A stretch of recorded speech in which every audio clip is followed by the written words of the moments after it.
ბათუმის რეფერალურ საავადმყოფოში დიაბეტის უფასო გამოკვლევები დაიწყო. კლინიკას ბათუმში მცხოვრებმა ნებისმიერმა მსურველმა შეუძლია ერთი კვირის განმავლობაში მიმართოს.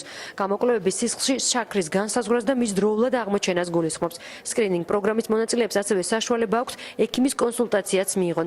ამ დროისთვის კლინიკას გამოკვლევისთვის 60-მა მოქალაქემ მიმართა, მათგან მედიკოსების განცხადებით პირველად აღმოჩენილი დიაბეტის რამდენიმე შემთხვევა გამოვლინდა. აქციის ფარგლებში კლინიკაში 200 პაციენტის მიღება მოხდება. დღეს ერთ-ერთი პაციენტი ეჭერის ჯანდაცვის მინისტრის მოადგილეც იყო. ლევან გორგილაძე აქციის მიმდინარეობას გაეცნო და გამოკვლევაც ჩაიტარა. Diabeti დღევანდელ დღეს უკვე არ წარმოადგენს ენდემიას, ეს არის პანდემია, იმიტომ რომ რაოდენობა ადამიანების, რომელიც ჯერ არ იციან იმის შესახებ, რომ აქვთ დიაბეტი და რეალურად არიან დაავადებული, ორჯერ აღემატება რეგისტრირებულ დიაბეტიან პაციენტებს.